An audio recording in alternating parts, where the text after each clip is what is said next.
Welcome to Say Brothers of Booze. Welcome to the Cult Bar, folks. No, that's in a couple days, Doug. Sorry. Welcome, folks. Welcome to another episode of the Cult Bar. This week, as we're going to talk about Waco. But before we start, Renee, tell us what you are drinking, please. I am drinking the Royal Fuck Up. If you watched the documentary, you probably know why. If you didn't, you will soon find out. This is whiskey, peach schnapps, pineapple juice, and cranberry juice.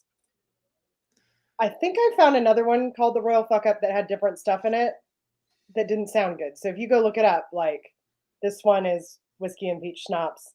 I'm going to taste it. I haven't tasted it yet. So it's pretty good. Pretty good. It kind of reminds me of a not so nicely named drink I used to drink when I was in the Marines called a redheaded slut. Oh. Not quite as like thick and sweet as that shooter, but it's pretty nice. Well, as long as you enjoy it, that's good. You know, like I think I remember. I don't think I've ever had a redheaded slut, but that is very much like a college, young person's kind of drink, I think. So yeah. So what I'm going to go with here is the Prophet in Plain Clothes. Thanks to Renee for finding this, because I was having a hell of a time finding an appropriate cocktail for this show. But what I think also is we could also make the comment that this particular cocktail could apply to a lot of the cults we talk about. It's true. Yeah. So, apropos of all of them, maybe. This one, just so you know, this one is a lot of things so it's two different kinds of Amaro. One of them is a Fernet Branca, which I'd never heard of. And then just I had a regular Amaro, and then they call for Lafroig 10-year Scotch. I picked another Islay. I picked Talisker Storm because it's peaty. And then there's sweet vermouth. And then on top, I don't know if you can see, I got the old fancy Luxardo cherries, the Rolls Royce of cherries. Fancy pants. Fancy. So this, I did have a sip of it early because I made one for Jill. Okay, good. But it is so earthy and peaty, like it tastes like the ground after a rainstorm, but in a good way. If that makes sense. Yeah, see, and that's why I recommended it to you, because as you know, I'm not a big fan of Scotch, and it just sounded real, like even just how you described it right now, real Scotch flavored, real Scotch experience you're having, and I don't want to drink a tree or the ground after a rainstorm. yeah, I could see that. I mean, it's like I said, it's very earthy. People think earthy means bad. It just like has a really, good earthy taste. Sorry, I can't give you any more descriptions. Apparently, my tongue's failing me on that one. Just like But you're right. Like we were talking about this earlier today during show prep. This was the hardest one to find appropriate cocktail for. Everything I found had something terrible in it, like banana liqueur. Mm-hmm. Or the name was terrible. Yeah, or it was just so inappropriate and in such bad taste there was no way that I would say it on the air. On the show, whatever. Air, we'll do it live. Whatever. So we have a really long content warning. I worked very hard to get it to not take up half the show. Yes. We've got, as always, spiritual abuse. Any cult, that's going to be a thing. We've got gun violence. We've got abusive polygamy. We've got child sexual assault. We've got child death. We have state violence. We have parent-child separation. Fire.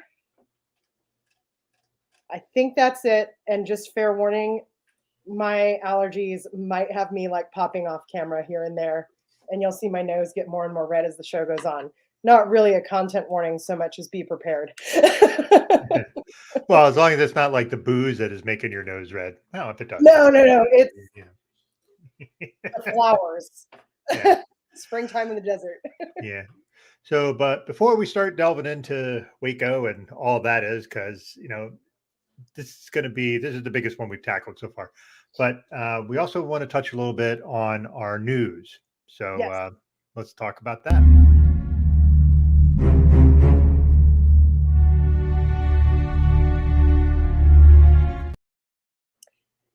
Welcome to the news. If you follow cult news at all, you may have heard about Good News International Church in Kenya. Just recently, I think 15 people were rescued from what they suspect to be a starvation cult. I don't really know the details of like the belief system. Unfortunately, it's only getting worse. The authorities in Kenya have uncovered 58 emaciated bodies, and they feel that they are going to discover a lot more. Like this is the beginning. This is not the end. And I'll probably, I'll post this up in the Instagram and stuff. And if more news comes, we'll try and get it on the socials because this is going to be a pretty big one. Mm-hmm. And really what I find a little bit interesting about this is it seems like there are a few countries in Africa right now that are kind of having like a cult infestation, sort of like California in the 70s. It's happening there now for reasons that I'm sure we won't understand for a very long time. Well, that's it. I mean, it's depressing, but that's the news on this one. Oh. Sorry, I was eating one of those delicious Luxardo cherries. Num, num, num. Which was probably not appropriate during the middle of talking about a starvation cult. But, so we have a lot to get to, but I wanted you to kick us off here and start a bit with something that was kind of a forerunner to this. So do you want to talk a little bit about, we're going to talk about Ruby Ridge, correct? Yeah. So what people may or may not realize, it kind of just depends on how plugged in you are to white nationalist stuff. And, like everybody's on top of that. Anyway, Ruby Ridge happened, the siege at Ruby Ridge happened about 9 months before the siege at Waco. And it's important for a few reasons. One, it was sort of the start of a very big public white nationalist, white supremacist, like PR run against the government. And then also it was a huge embarrassment for the feds for several reasons. And I'm going to try and run through this really quick because it's just needed context. But there's a lot of important details. So, all right. There is a family called the Weavers, Randy and Vicki Weaver, and I think 2 or 3 children, and Vicki's pregnant. They move to an off-grid homestead in northern Iowa. Idaho, sorry, gosh. Not Iowa. Iowa would be a weird place for it. I think they started in Iowa and went to Idaho. I got it backwards. Sorry. Anyway, he's a former Green Beret. He's very religious, and they kind of have this idea they want to live like an Old Testament lifestyle. They have their own little personal farm. They hunt for their food, and they've got a handful of guns because they live in the middle of nowhere and they hunt for their food. Their nearest neighbor happens to be the Aryan Nations, also in the middle of nowhere. And I'm just going to be upfront about this. These are not like people you'd want to hang out with, but they didn't deserve all the stuff that you're about to hear. They kind of start hanging out with the Aryan Nations because they're inviting them to potlucks and stuff. And potluck at the Aryan Nation. I know. But anyway, they're hanging out with them as like the only socialization they have. They're not involved in any of the criminal activity. They're not, running guns, anything like that. I'm of the opinion that if you hang out with Nazis, you're just as bad as a Nazi. But hanging out with Nazis and committing crimes with Nazis are 2 different things, and that's going to be important later. Despite the fact they are able to feed themselves and live off grid fairly successfully, they do need money for some stuff. And Randy, while he's hanging out with the Aryan Nations, is talking to somebody, and he admits that he's having a hard time making money. And this person suggests to him that he sells sawed-off shotguns.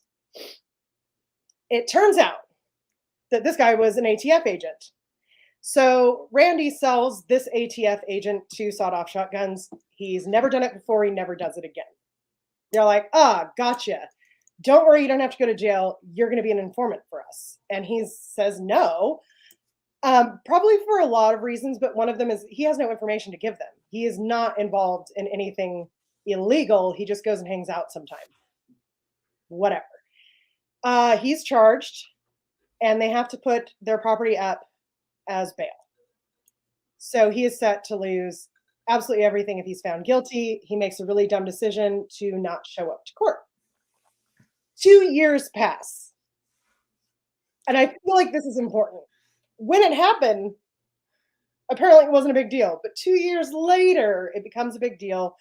And they decide to apprehend him on these weapons charges that he skipped bail for. They pull in the US Marshals. The US Marshals are under the false impression that he is a weapons dealer and has a ton of weapons, and that possibly, probably, in their opinion, like the whole Aryan Nations is going to show up and like back them up. So they're doing a lot of recon. There's two stories here. The US Marshal story is they're doing recon, they're in the bushes, they get seen by Randy and their house guest, and one of the guys is shot. And then there is a shootout. The teenage son dies, and this is how it starts. Now, the Weaver story sounds a little bit more likely, and they, spoiler alert, won in court so they could prove it. They were out, they heard rustling in the bushes, the dog went toward the rustling, and they thought they were going to shoot like a buck. And then something shot their dog. The kid freaked out, shot at the direction of the gunfire, shooting a US Marshal. Long story short, they get the kid's body back. There's a lot of freaking out going on, as you might imagine. The house guest has been injured. And the US Marshals realize that Randy's not going to come surrender. At this point, he hasn't been asked to, by the way. And this is an important detail. Important detail. So they bring in the super SWAT team from the FBI, who will make an appearance later in the Waco episode. Yes, and they are told that these people are armed to the teeth, extremely dangerous, shoot anyone you see with a weapon on sight. Randy and his friend are preparing the son's body for burial, and they're armed. I'm sorry, this is where the friend gets shot. I screwed that up. But anyway, his friend gets shot. His wife opens the door holding a baby to get them to come in the house. She is not armed. Somebody from Super SWAT shoots her in the head while she is holding their infant and is unarmed. Now they are really freaked the fuck out. They get in the house, they pull her body in the house, and they just lock up. Still, no one is talking to them. No one is negotiating anything. And word that the teenager has been shot has made it to the town, and people are at the roadblock near riot already because they've heard that a teenage boy has been killed for reasons that they don't understand, right?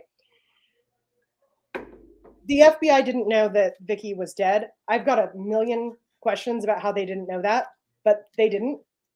And so they are trying to negotiate with her for the release of the children.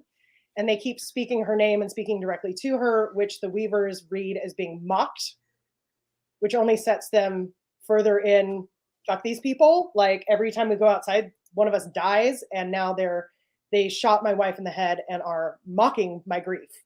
So they stay. There's an Aryan Nations guy who decides to be a go-between. And basically all he's doing is, I mean, these guys are homeland terrorists. They want to foment distrust of the government. They want something bad to happen. Mm-hmm. So they are feeding information to Randy and his buddy, making it seem like the FBI is going to shoot him on sight. And then they go to the FBI and they tell the FBI, they're not coming out alive. You're going to have to kill them to get them out. And everybody believes the neo-Nazi, which, hey, pro tip, don't believe the neo-Nazi. Yeah. Long story short, not trustworthy individuals.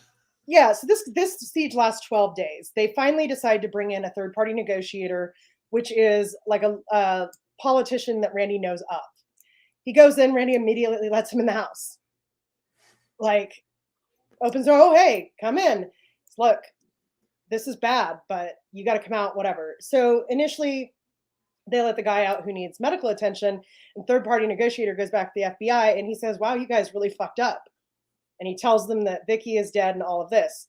where the Vicky's dead gets down to that barricade, and now it is just absolutely insane. There's Aryan nations, white nationalists, there's townspeople, they're nutting up. This is hitting the news. It's extremely embarrassing for the ATF, the US Marshals, and the FBI. Third party negotiator goes back. They pack up their stuff, they leave. They voluntarily leave. If you're going to voluntarily leave after they have killed your kid, killed your wife, and injured your best friend, you probably were going to voluntarily leave if anybody had actually told you what the hell was going on. That's my speculation. 2 years later, when all is said and done, Randy Weaver has been found innocent of all charges except violating his bail, and sues the US government for wrongful death of his wife and child, and wins $3.1 million in 1995. It was that bad. So this kind of sets our stage for the feds really needing a win, really wanting a win. Yeah. And it also sets the stage for a lot of people maybe on the fringes to kind of side more closely with the far right, because they're seeing this government overreach. They're seeing the unjust killing of an unarmed woman holding a baby and a teenage boy. And this has hit the news, and it's all bad news. 9 months after this, the ATF decides to raid Waco. And that's kind of where we're going to start. I thought it might be cool, Doug, since this is one I think nobody over a certain age escaped Waco coverage when it was happening. What are your memories of this? I didn't honestly remember a bunch of it because I was kind of in this rural Pennsylvania thing. I was 11 years old when this happened. I was 21. So I apologize. I was also at that point in time in the middle of a pretty heavy gambling addiction. So I really wasn't paying attention to the news all that much, although I was aware of it. I got a lot of the what happened after that. Right. So I just remember thinking, I heard about the Branch Davidians and this David, is it Koresh or Koresh? Because I've heard it, and then there's there's like 3 different pronunciations in the documentary. Yeah, I don't know. And that wasn't his birth name; that was a name he adopted, I believe. Yeah, his birth name's like Vernon something. Yeah. Anyway. So anyway, I was not in the throes of it because I was in the middle of some of my own demons at the time. So yeah, it wasn't something that I was really heavily involved. But later on, when I started looking into it and reading about it, and I was just like, this was really fucked up. And this documentary sort of bore that out for us, right? Yeah. Well, what I think is interesting is you probably benefited from learning about it after the fact, because I was younger than you, and I remember a lot of late night jokes about the wacky people at the wackos at Waco, and the PR machine was in full force of like, these people are fucking crazy and they deserve whatever they get, kind of. And then I remember seeing the smoke, the media covering the fire, which we'll get to in the documentary, which is really fucking depressing. But yeah, I don't have like a lot of memory of understanding really anything about what was going on. More just, these people are crazy and the FBI is going to take care of it. And we were also in the middle of this is a time when everybody was about being tough on crime. Like, yes, even Bill Clinton, who was a Democrat, was signing bills for tough crime bills and all this stuff. So we were very much in the throes of, like, you think people talk about Back to Blue now. Now there was no Back to Blue, just everybody did, except for people who were underprivileged and underserved, like the Black community and stuff like that. But I mean, like, white people were all in on backing the feds and the cops and all that stuff. So the propaganda machine, with the exception of the people who were like clued into the Ruby Ridge thing, which tended to be like some of the worst white people out there. Yeah, that's fair.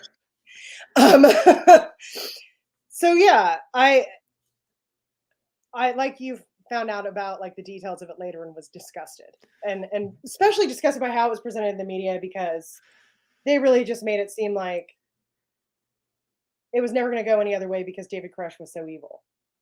Mhm. That's really not the whole story at all. He was evil in some respects for sure. Like Oh yeah, he was not someone who was without guilt. But the way they went about this was not okay. So I would say that the feds are the villains in this story, and so is David Koresh. yeah, there's no hero in this story Yeah, whatsoever. So it's a rough that's a good one. way to phrase it. Yeah. So before we get into the because the documentary doesn't really talk much about who the Branch Davidians are. No, they don't. They just kind of jump right into it. So So the Branch Davidians were started in the 1930s, well before David Koresh was even born, mhm. as a spinoff of the Seventh Day Adventists. And oh, I cannot pronounce the guy's name, but the founder passed his leadership onto a married couple named the Rodens. And eventually the husband died, and this woman was in her 70s running things at Mount Carmel by herself. In comes David Koresh. He's, I think, 25 at the time. Yeah, he's early to mid 20s, no older than that. Yeah. Yeah, well, it's important because they also don't give you a timeline in this documentary, and I think that sheds a lot of light, but we'll get on that. Anyway, so he's like 24, 25, and he wants to take over. Somehow he ends up sleeping with the old lady. I don't like to think about it. But he Well, tells everybody that he got her pregnant. And that's proof that he is literally God because she's 75 years old and well past her, childbearing years. And long story short, she has a miscarriage because she's in on this too. She's saying she's pregnant. And he says that proves that her faith is not as strong as his because he believed it would happen and she didn't. And that's why she had a miscarriage. Long story short, he gets in a gunfight with her adult son. People who think he's crazy leave. People who fell for it for whatever reason stay.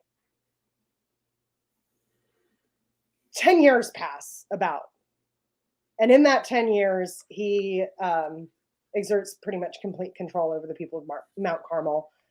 Well, we have the forced polygamy. You're not allowed to sleep with your own spouse. yeah, that took time, but yeah, he eventually would force couples apart. Yeah, and just the idea that he was the only one entitled to sleep with anybody. Yeah. Yeah. And everybody. Mhm. And children as young as 10 years old. Yes. This is Which where we get into there is no heroes in the story, and this is where he was an incredibly bad human. no, he's terrible. And they talk about like the two survivors, well, there's three survivors in the documentary, and two of them are still believers. And I guess we could get into a conversation about why I think that is later, but that his justification for it was that in their belief system, you are an adult, you're accountable, you can consent at age 14. And so he was telling them that he was sleeping with girls 14 and up, but he was actually doing it even younger than what he was telling them, which is just a wild, like, if you can convince somebody that you're allowed to sleep with their 14-year-old daughter, I don't really know, like, why. Yeah, why is the line of demarcation there? Yeah, it's very, I don't know, like, it's probably not worth examining too much because, like, we're not going to understand it, and I'm fine with not understanding it. No, and sound minds usually don't. Right. So he's got that level. Let's just like this is to illustrate he's got that level of control over people. He says, "You're not married to your wife anymore, and all the women are married to me, and I'm going to have sex with your like young children." And people were like, "Okay." That is how much control he had over these people in this 10-year period between taking over and when the siege happens. And he also told them that they would die, their judgment would come, and they would die in a standoff with federal law enforcement. In the meantime, to make money, they actually were involved in arms sales, illegal weapons, illegal ammunition, a lot of it. like unbelievable amounts of firearms and ammunition were at Mount Carmel. Now we get to the documentary where the ATF thinks they're going to pop in, take the 40 or 50 guns they have, and pop right out. And I guess I'll turn that over to you for our documentary recap. Yeah, it is. So the doc just it concentrates on the raid and the siege. So they jump us in, and basically they're jumping in right when the FBI is ready to raid them. They do a very little background on things, except they did do a little bit. I don't know what, maybe maybe 15 minutes talking about the background of that. It talks about the gunfight between him and the Roddens, which is like that's just bonkers that they had like a gunfight inside the compound. Yeah. That is just crazy on its own. If there's a gunfight at your church, first of all, invite me, but Yeah. then leave. Like, It reminds me, I wondered if it was something like, have you ever seen the movie The Kingsman? Where no. Colin Firth has like this fight in the middle of a church, and it's the best fight church scene I've ever seen in my freaking life. It's unbelievable. But it reminds me of like, I wonder if that's how it was, like there was chaos, kind of thing. So yeah, so they do a lot of perspectives from the government officials who were there. So got to kind of take them with a grain of salt in that. And they have the 3 Branch Davidian survivors and some of the children that were part of it too, that are now adults. So those are the perspectives. And a couple of one parent of. oh yeah, one parent as well, who was a parent of one of the survivors that got out, and there were not many people who got out after that. So I think it was like 8 or 9 survived after the fire. So yeah, it goes through the FBI raid, which is a combination of FBI and the ATF. The media is somehow magically clued in to be there when the raid happens, which we're going to have a discussion about. That was like the big question, like Renee, hey, that's none of my business, like the Kermit meme. Yeah. And it goes horribly. Like multiple ATF agents are dead, bunches of Branch Davidians are dead. It's bad. And David Koresh himself is shot during that raid. And yeah, so the raid itself was just such a mess. Like there was one guy, and I don't remember the guy's name, but he was one of the first guys in, and he got shot. And he said before they went to the raid, there was a moment where one of the reporters that was supposed to be there to cover this raid got lost because it's in the middle of nowhere in Texas. This compound's on 70 acres, I think they said. It's like, so, yeah. And like it's like the nearest abandoned house was a mile away. Yeah, and it is just this house that's in the middle, wide open field around it. There's no like cover, there's no mountains. So, but it's like just kind of the person asked the mailman. Well, the mailman happened to be a member of the Branch Davidians and hears this and drives straight to the Branch Davidian compound, says, the feds are coming. And this kind of bears out Koresh's whole thing. The feds are going to come. We're going to die. This is the moment. So they're gearing up. Well, he just so happens to be in the middle of giving a Bible study to an undercover ATF agent. Yes, which we got to talk about him. But but the thing that I wanted to think before we start talking about the raid itself is the one guy who was in the raid who got shot and was injured in his hip, like pretty bad. And when they said they were going to do the raid anyhow, when they found out that they had been tipped off, because the undercover guy told them, hey, they know you're coming. And they were like, fuck it, we're going. And they're trying to do the whole shock and awe approach. And the guy's like, we shouldn't do this. And they're like, we're going. And that guy later in the documentary said, we should have never done that raid. And it's one of the few federal agents that said that was a mistake. There's a few that did, but he was one of them. So I mean, there's 2 actually, only 2, and I remember that being very enraging. But yes, because the whole thing was that this is all about the element of surprise, and then they're like, hey, we lost the element of surprise. They're like, well, we're gonna do it anyway. And it's like, wait a minute, I thought that was necessary. Oh yeah, but we're all out here already. Well, also they said they thought they only had like 40 or 50 weapons.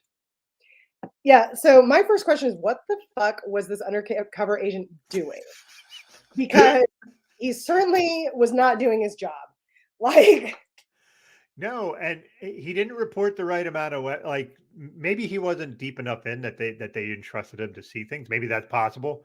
But yeah, the also thing is when he told them don't come and they said the raid's coming, he manages to leave. Like, where was the suspicion about hey, yeah, where's he goes Joe? Like, I and don't know. runs to the operations place. I mean, I feel like at that moment they must have been like, "Oh, that guy was an informant." Or maybe they But were just so busy trying to get ready that they just didn't really keep track of him, and he just thought, "This is my moment to escape." But even so, like he just kind of seemingly easily just kind of meandered away, and yeah, yeah, but he didn't know how many guns were there, and he didn't. I'm assuming he did not give a good understanding to the leadership about what was really going on there. Because that was my takeaway through so much of the documentary is they had no idea what they were walking into. Not just how many guns and how much ammo there was, but how these people were going to react, how unlikely it was to that they were going to like exit of their own accord or give Koresh up. Like it just seemed like they didn't know anything that they needed to know to be successful. yeah, and even they, of course, one of the things I thought was they're talking about it, and of course the cops say they didn't shoot first, and the Branch Davidians say they shot the cop shot first.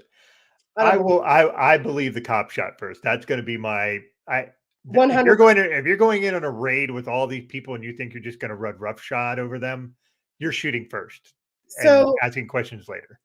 here's why I believe the Branch Davidians over the feds. The feds say that David Koresh was walking out the front door to talk to them. And then they received gunfire. And I'm like, okay, so you want me to believe that this all went so badly because these people would do whatever Koresh told them to do and would never act of their own accord no matter what. But also that they were willing to start a gunfight with him standing in the middle of it? Seems weird. Seems off. So one of the things that I thought was just a funny line was the guy that got shot in the hip and was bleeding out, and I think was it him who said, I should have gotten more life insurance." Yeah. No, no, it wasn't him. It was some other guy who wasn't actually who didn't get shot. He was He was just like saying like, talking over the radio, right? yeah, and he's like, Yeah. I should have gotten more life insurance. And I'm like, all right, that's a little weird thought to have in the middle of a firefight, but you do you. I mean, he's So thinking about his family, you know? I respect that.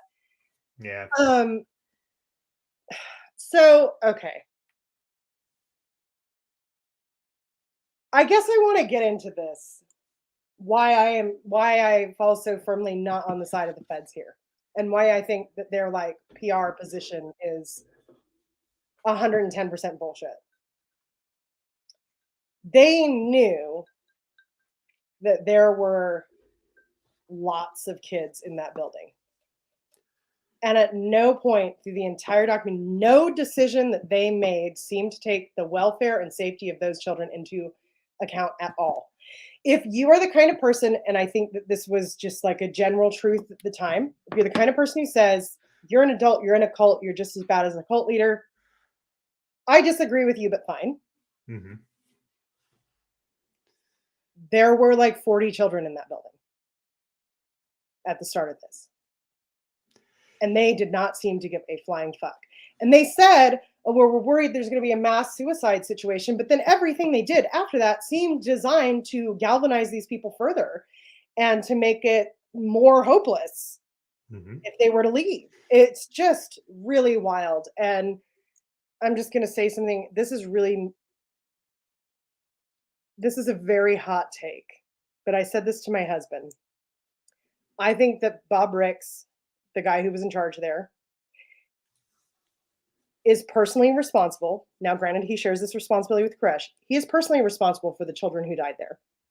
And I think because there is a direct line from Waco to Oklahoma City, where he was Yeah, that's the thread. after the fact, he is directly responsible for the death of the children in Oklahoma City as well. And I know that's a super hot take, and people are probably going to be mad about it, but you can't be in charge of two situations where a shitload of kids die and not have people ask questions. Yeah, I mean, I actually agree with you. Ricks was just he just didn't seem to give much of a shit about the people in there, and I think it speaks a bit, like I said, to the mindset then was just like, hey, if you're a bad person, you're a bad person. If you die, that's what you deserve. Like there was a lot of that going on back then in the 90s, if you recall. I know you were a little younger than me, haha, but it was very prevalent. Like you just did not run afoul of the law, you risk losing your life. And people thought, well, if the cop shot you, well, then you deserved it. You did something to make that cop fucking shoot you. Like there was none of this Yeah. whole thing now where people are like, well, why did you do that? Like people were actually questioning. Well, and now. going back, I forgot to mention this, but you brought it up. Going back, part of the reason that I think that Randy Weaver's account of what happened at Ruby Ridge has to be true is because he won in court. And I can't imagine a single judge in the 90s who wasn't going to take the stance you were taking unless there was an overwhelming amount of evidence. Yeah, that had to be just, like you said, overwhelming evidence in favor of them. So yeah, I agree. It's just the Rick's guy seemed a little bit like, shoot them all and let God sort them out kind of guy. That's what he felt like to me. I think yes, but also he had no control over the situation at all. No, there was so much miscommunication between the agencies and the feds it was astounding to like. It sounded like he just agreed with whatever anybody said to him. The Yeah, negotiator is there. He's working really hard. He's getting Koresh to cooperate to an and extent. release people. Yeah, people are coming out. Children are coming out. And then the HRT, who've been renamed after Ruby Ridge and are no longer called the Super SWAT. They're the hostage recovery team. Hostage, was it recovery or Rescue. rescue? Was it rescue? Which is an ironic name. But anyway. Yeah, because they weren't doing that. Yeah, there was no rescue going on there. So yeah. I'm just so worried that I'm gonna blow a gasket in this episode, Doug. I don't know. I don't know. You watched the first episode and you messaged me. You're like, I can't watch another episode. Right? I have to take a break. Like you were just really kind of losing your mind. And I already knew most of this. And I think like, we forgot to share the link, but the Ruby Ridge information I have came from our favorite podcast, Cult Podcast, and it was actually episode 1 of their Waco series. And I listened to their whole Waco series years ago, and they did not come down on the side of law enforcement at all, right? So I knew, but just seeing the federal agents talk, they they don't regret a fucking thing. The only ones I would say that actually had some remorse were the negotiators. Those some of them, there was 2 of them, I think, that were actually pretty remorseful about how things went. And they honestly, because HRT was involved, and HRT was its own little group doing its own little thing, and they were not in communication with the negotiators. So, that's it. You always kind of want to think that the government's involved. There's multiple agencies that they if they're in a situation where they're both trying to work toward the same ends, and you would think that they would communicate those. We're doing this. Is this okay? It seemed like none of that was going on. None. Too, though, Doug, because the negotiators and HRT were both under the FBI. They were both directly reporting to Ricks. Mm-hmm. And he would talk to the negotiator, and the negotiator would say, we are going to do XYZ, and he's going to do ABC. And he'd go, okay, good. And then HRT would say, we want to fucking run over some cars. And he'd be like, all right, do that. Yeah. Well, the other part of the HRT is there's a very interesting character in this, and it was the sniper guy. He was interesting. Yeah, he was. I liked him, but he was a little gung-ho for my taste. But at the same time, I get it. The kind of job he does is he's a fucking sniper. His job is there's bad guys, and I have a chance to take them out, and that's my job. I'm good at my job. and you have to have a very certain kind of mental makeup to do that specific job. I thought it was really interesting, but also very kind of sad. I think he didn't outright say it, but I think he thinks it was a huge fuck up, a royal fuck up, if you will, Mhm. because he's talking about the moment where he had a clear shot of Koresh, but he did not have The a clearance. legal reason to fire. Mhm. And he really contemplated pulling the trigger, but decided that he should not because he's not supposed to. Yeah. And you get the sense that he has some kind of lingering feeling of responsibility that because he chose his career and his freedom over taking that shot, things continued the way that they did and got so much worse. And I laughed when he said it, but I think it's actually he's like the only person who really humanizes anybody in there. There's a point after the fire, which, if you haven't seen the documentary, I apologize. We're jumping all over the place. But there's a part after that. He says he gets up and he's standing next to another one of the snipers, and a bullet goes between them. That somebody, as this place is fully engulfed in flames, was going to take one last shot. And he actually said, that's commitment. And he said it with like an air of respect. Yeah, he did. And it was a kind of an odd moment to think that him realizing, oh, those people were just as committed as I am. Right. And I think that it just really didn't seem like anybody else understood that. Yeah, that was one of my notes was like, and that's later on in the documentary towards the end, obviously, but that was one of those things where you just like, you realize that mentality, that would not be my thought would be like, oh shit. Like, Yeah, like almost like I thought it was over and it's not over. Yeah. yeah. So, uh, speaking of the sniper, there was one part where the Branch Davidians had a 50 caliber sniper rifle, which is not a fucking easy weapon to get. That is not an easy weapon to get.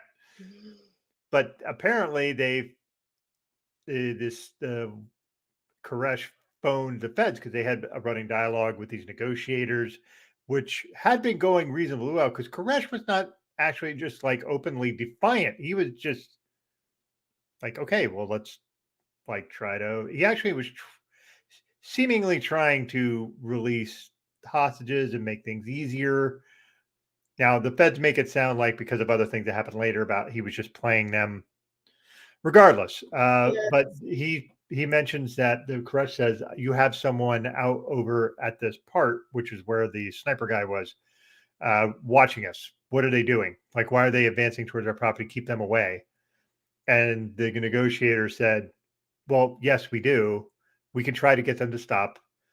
And the sniper and the HRT team was furious that they gave up the knowledge that they were there. I'm like, they saw you. It's not like it's not like there's open field going towards this place. They're going to see you. Like, I don't know. I just thought that was Well, kind of they're like not ridiculous. like on the top of a mountain in a ghillie suit. Like this is Texas. It's It's flat. wide open. It's wide open. It's flat cattle fields. Like that's so. I just thought that was kind of ridiculous that they were mad that they were and like they saw you, dude. Like it's not like Yeah, like this you're was just over before it started. Yeah. yeah.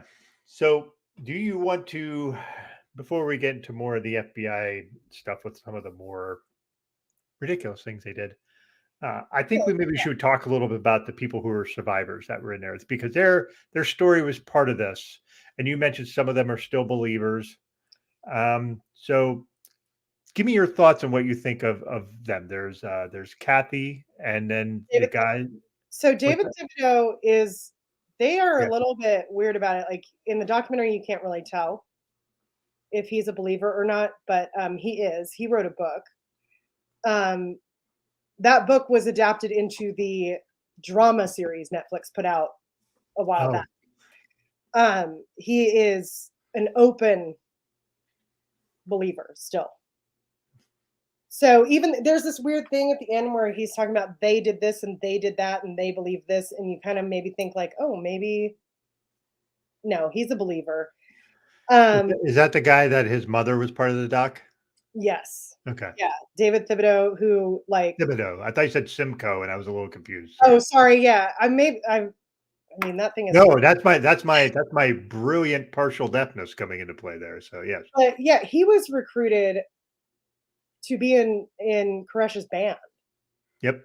and then fell under the spell and moved out to Mount Carmel. And he's still a believer, and I'm pretty sure that Kathy is too. Just the way that she talks about certain It things. seems that way. It seems that way. I think that a good portion of the reason that that is true is because of how this all went down, especially in Kathy's case. Yeah, Kathy's case was hard. Also, we have to remember that Koresh did say that they were all going to die in a firefight, and maybe they see that as some sort of. He was right. He was right. His prediction was correct, so he He's could a prophet. foresee the future. Yeah, he's a Yeah. prophet. Prophet. Yeah, it's really easy to be Plain right. prophet in plain clothes. Yeah, it's really easy to be right about the feds coming for you if you commit lots of federal crimes. But yeah, Yeah, if you're an arms dealer, you can be pretty sure that at some point the feds are going to come knocking at your door. but yeah, and I just always feel a little bit sad when you see people still hanging on after so long. Yeah. Like there are a few Heaven's Gate believers left. There are you and I actually got the idea to do this live stream after watching Wild Wild Country, and there's a guy in there that's a hardcore believer still. Yeah. And it feels very stuck in time and sad. And so that was my main feeling about the two of them, is that that's just really, really sad. And I think it also speaks to why I have a particular anger for people who I'm angry at everybody who's abusive for any reason. Hmm. I am particularly heated at people who do it in a spiritual way. I am not a religious person, but part of the reason I'm not a religious person is because I dealt with some spiritual trauma. Hmm. And I think you have an added responsibility to be ethical and treat people right when they believe that your salvation depends on the things you're saying to them. And so I feel like they never got to process that. They never got, like, because they were so galvanized by the events that there was no chance for them to, like, start picking it apart and realize that Koresh was full of shit and really process that and move on. Yeah, I will say something about with Kathy, the idea that I agree. She's still in, and she made this very reverent speech, or just like this comment about how Koresh would do these very late Bible study kind of things, and very late, and all of the women would stay in the hopes that he would pick them to go to bed with him. And she had this very, like I said, reverent view of the night he told her to come with him, and she thought she was fucking God. That was what she thought. She thought, this is and she viewed it as him bestowing this gift to her. She said he didn't do it for him, he did it for me. And it's like, Wow. Yes. it's like, honey, meet some more men, first of all, Yes. because yeah, that really broke my heart when she said that, because it's just like it's so disconnected from any known reality, right? Like Mhm. nobody has sex altruistically. Like, you can want your partner to be happy and be really focused on that. It's not a completely altruistic act. There's a bit of selfishness, but there's also a bit of, if you have the right partner, then it's playful and you want them to enjoy themselves as well. It's not totally Right. Yeah. selfish, But like but there is again, some selfishness to every one most that does it. people who are that kind of lover, they're getting something out of giving as well. Like it's just funny to me. It's like I it's just never going to be an altruistic act. It just isn't. That's not how sex works. Nope. If you're not interested in it at all, especially as a man, you're not going to even be able to do it. Like it was just like I said. I'm not angry at her. I'm not blaming her. But it's like the stuff that was going on, and we don't have like a whole lot of information on exactly what he was doing to manipulate these people, although late night Bible studies is probably one of them. It's just so far removed from any understanding of men in power, sex as it is understood in like all of the animal kingdom. Like it's just there's no reality involved in a statement of he wasn't doing it for him, he was doing it for me. Yeah, and I would guess he probably made some statement to that effect, like Oh, cool. that's what he put in her head. I'm doing this for you. Like, Mhm. look what a loving God I am, because he thought he was God. So you know, Yeah. yeah. So I'm having sex with God. This is pretty incredible. And you have to wonder if it was even like You have to wonder if it's even good. Were you going to say that? was because I feel like if you're running this whole like isn't this the best day of your life, your fucking God thing, like you have to really worry about being good at it. Yeah, or what the best would be if he like prematurely ejaculated and then was like God's seed. God. I Sorry, folks. no, I started it. Ah, Hey, that is a thought that went through my head too. Because whenever you have these cults where somebody is, and almost like Keith Raniere from Nexium and that fucking wingnut from Sarah Lawrence cult mhm. and all that, you have to wonder, were they good at sex, or was it just that they had such a stranglehold on these people's psyches that they thought it was good? I can't imagine any of them being actually good at sex. I just imagine that they just have this great shingle. I could be totally wrong. You heard it here first. Our official stance is that cult leaders are bad at sex. But no, I agree because I think what it is like, so, like we accept, like we know, like sex is psychological and emotional as well as physical. Hmm. So, these people are in these, whipped into these psychological and emotional manipulations and like I don't even know the word. I like religious ecstasy almost, right? And so like it's just such an honor to be nominated, right? Like I just don't think that anybody was going to walk away and really like do the math on that afterwards because it doesn't matter if I enjoyed myself because God chose me that Yeah, it's I don't know. Cult leaders are bad at sex. That's our official policy on the cult bar. night. Yeah. So So don't fuck one, yeah, among let's other get things that you shouldn't do with them, like yes. join their cult.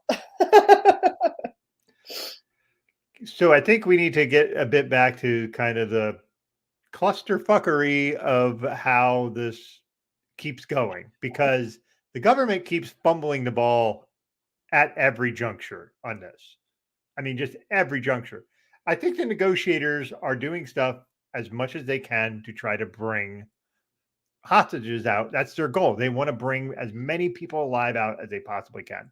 So one of the things is after the siege starts is Kresh basically demands that um, that a media presence to read his basically mini manifestos to what was it, Christian Broadcasting Network? Is that what it was? Yeah. So, well,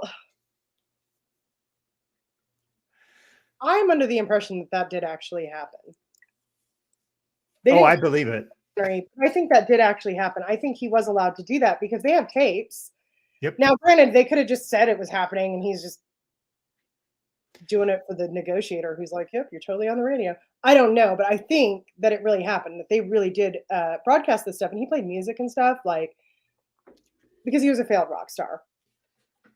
So, you It know. always happens with the male ego where they can't get what they want. Hmm. So, Uh, yeah, it's like he's. Well, first of all, they negotiate a ceasefire right after that first day. yeah, that This was actually is, that was one of the few good things they did was negotiated I ceasefire. actually disagree, Doug, and I'm going to tell you why.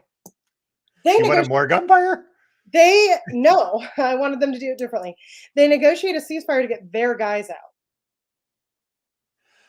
Mm. They don't take anybody in need of medical attention from the compound. They don't even offer it. I actually missed that. Yeah. So they Okay. are, I mean, they're in rough shape. Don't get me wrong. Like you watch the documentary, they're like stacking people into ambulances. They are draping And people over the hoods of cars. yeah, so Um, but they they, didn't they did it with say, the they did it with the news media vehicle where they had 3 people in the car and one over the hood. you two, like, I hated those guys. Okay. Me So too. let's go back to that first question. How did the media know? Because the guy in the documentary, the journalist in the documentary says, his coworker calls him up, says, "What are you doing?" He says, "I'm getting ready to go to church." He says, "No, you're not. There's going to be an FBI raid at Mount Carmel or an ATF raid because the FBI didn't come until later." Okay. And so they go, they get lost, they ask for directions. The guy says, "Why do you need directions? It's going to be a raid." Everything kicks off. And there's this kind of belief that if they hadn't gotten lost, everything would have been fine. But if you're kind of following the timeline, he arrives as the ATF is arriving. So Mhm. had he not gotten lost, he would have been there first, and they still would have known ahead of time. Yeah, I agree. And So, but my anyway, I think that they told him. I think that oh, the feds totally told them. feds Like were the they tippers. were. They wanted to be the heroes. They wanted to be seen on television doing something awesome because we fucked up 9 months ago.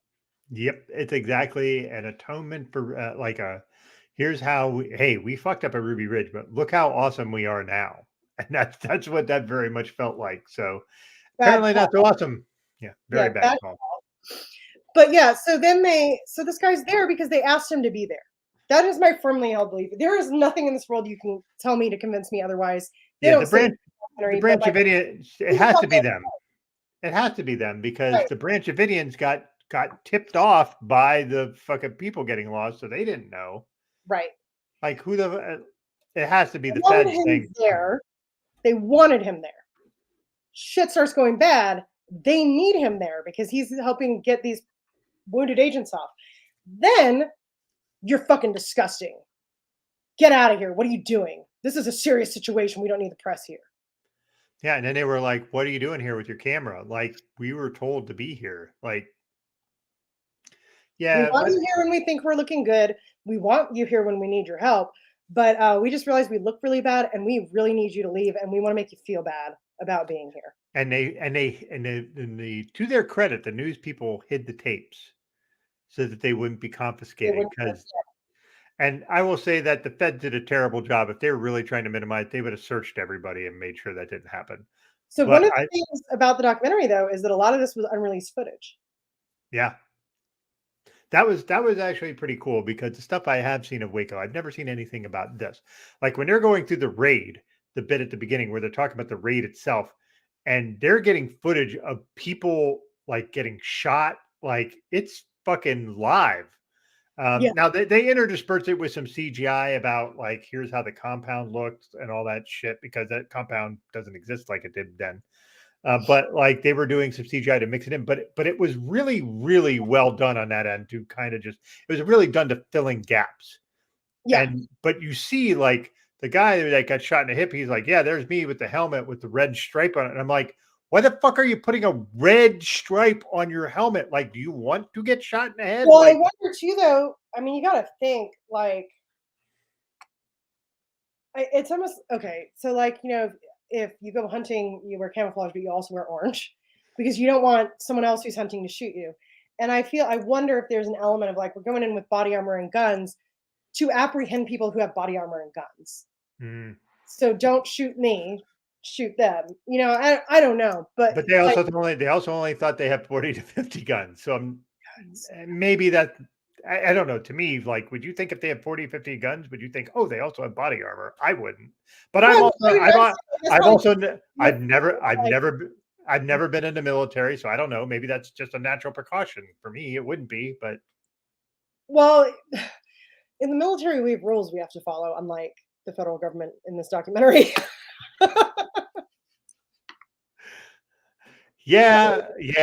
Another there's hot take that. from Renee. Um, yeah, I, I'm just like I say, I get really mad about it because again, I'm just gonna say this like over and over again for the whole episode. we have to have the element of surprise. They said that. Yep. Then the undercover agent comes in and is like, we no longer have the element of surprise. Oh, well. Yeah, but we have so much overwhelming force. Let's just go in anyway. And like, that's so irresponsible. Just if you're a person who's actually concerned about the folks under your stead, You don't do that. well, fuck them. We need to go in and get them. And I'm like, yeah, part of it is if that's your job, then you kind of accept the risk of that. But at the same time, you should be smart about how much risk you take on. Like that was just a crazy amount of risk. They thought they knew, and granted, their intel was for shit because their fucking guy inside didn't know anything. But Here's what I think, though, about that is I think that they didn't give it time. yeah, I don't know how long that guy was there, yeah, but we don't get any background on that at all. yeah, but not long enough to know that they were major weapons dealers with a million rounds of ammunition. He Yeah, wasn't on long enough to know that. I think that there's a sense, if you put all the pieces together, and you do need some outside information to put all the pieces together, but there's a sense that this was a rush job. oh, very And much so. and then there's this thing where they're there for the weapons, and it turns into this shootout, which turns into a siege. They bring the FBI in. Later, we find out that they did have reports of the child sexual abuse that was happening. That it wasn't a concern. And so, like, not to say it wasn't a concern. I don't know. It's a different, It wasn't a big enough concern, apparently. No. right. So, but what I'll say is, like, there was a bit of this, because this is, 30 years later, people are going to tell the story whatever way they've been telling it to themselves for 30 years. There's this sense you get from the guys who think they did everything right that Koresh was just so evil and so volatile and so violent that this is all his fault and there was no other way it could happen. But those guys didn't know about the child sexual abuse. They didn't know about the amount of guns. They didn't know any of that. That is stuff they filled in to make themselves, to help them sleep at night Yeah. in the intervening years. And Mhm. that really pisses me off. Like, I just think, because you look at Ruby Ridge and you go, there were a lot of lessons that should have been learned there. And they just triple down on the bad decisions here. They went heavy on it. Yeah. And it's like, in here, they weren't wrong to go in. They were wrong to go in at Ruby Ridge. They weren't wrong to go in, but it's like, once again, it's like the opposite, right? So they think the Weavers have a million guns and they've got like 3. And they think the Branch Davidians have 40 or 50 guns and they've got like an armory. yeah, like I don't know what a million rounds of ammunition looks like. None of us do. So like, it's just really frustrating to see that, like, we're going to go in with force. We're going to bring in the same exact team with a new name, because the name changes everything, to fuck this thing up like they did at the last thing. And honestly, if you look at it, like, HRT did a better job in Ruby Ridge than they did at Waco. Mm-hmm. They at least tried. Which is fucking weird. Yeah. I mean, and that's it, is because they were like, full on, we're going to do whatever the fuck we want. We're getting angry. And you've got, Rix is upset at how much money it's costing, how long it's taking. And then you've got the actual negotiators like, guys, what is going on? You have to stop making this worse. Which they did at every step. And, this is where we get into the idea of like the FBI negotiators, like the ones that were initially there, were doing a pretty good job. Yeah, The idea, like we talked about how, all Koresh wanted was his words broadcasting, Christian Broadcasting Network. And every day, every time that happened, they would release 2 hostages. So for a series of days, they were getting 2 hostages, or it might have been multiple times that had multiple hostages a day. I'm not sure. Yeah. And they were getting people released. Most of them were the children. Yes. And also, here's something to remember, because, and Kathy points it out, and I think it is really important to remember. He was doing that at the cost of his members having complete faith in him. Yeah, because he was telling parents to give up their kids. And prior to that, you let your kids out of this building, they're going into Babylon, they're going to burn in hell. He was actually willing to go against his so-called beliefs because you never know what a cult leader really believes. He's willing to go against that. He was willing to upset his followers. He was willing to let the children go. And that I think is really important because we know in the end, he was the one that personally, physically caused the death of the remaining children. I don't think that was ever necessary. I don't think it was going to happen had they just kept the negotiation going. And this is what makes me mad is, well, it was costing us $1 million a day. Well, how much is your child's life worth, Mr. FBI agent? Because mine is worth more than $51 million to me. Mm-hmm. And also, it didn't have to take that long. They really didn't. If they had approached it with any sense, it would not have taken that long. Yeah, it is really frustrating to see these guys doing this kind of work, and they're trying to negotiate and keep the flow of hostages coming out. Like, if they were hostages, even if they were acolytes, but they're, you know what I mean? They're still hostages. So what is I also found interesting, and we're gonna get into this because I want to get into the bit where Kathy gets surrenders. But Yeah. the Oh, God. idea of like the fact that they're talking to Kathy, they're also talking to his second in command, which his name is Steve Snyder, something to that effect. So it's not that they're just talking to Koresh, they're talking to multiple people.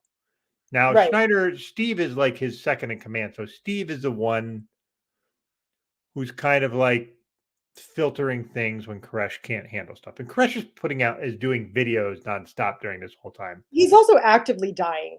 Yes, because he was shot like in this like a right above the hip, like in his midsection, which if you get shot in your midsection, that is bad news, bears. Yeah, you're like packing it with tobacco and like really. Yeah, very holistic method to try to fucking heal it, which, unfortunately for a bullet wound like that, that's not going to help. It's fine if you have surface level issues, but getting a bullet, that's not going to help.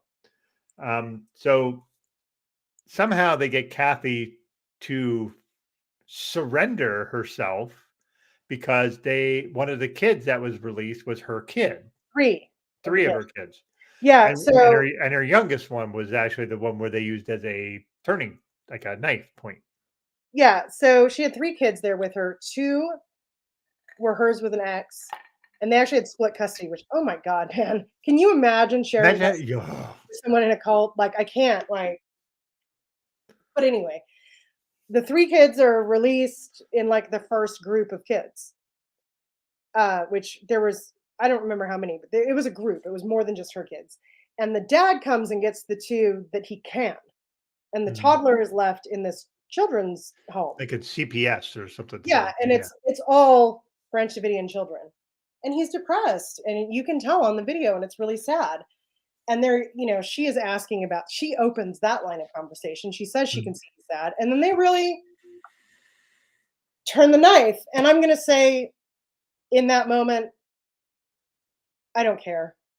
It's okay to manipulate somebody to get them out and save their life, especially if they open the door that they are concerned about their child's welfare. I don't care. Yep. But then, what happens next? They arrest her. She gets to see her kid, and then she gets to talk to him, and the kid is happy to see his mom. And he's 2 or 3, I think.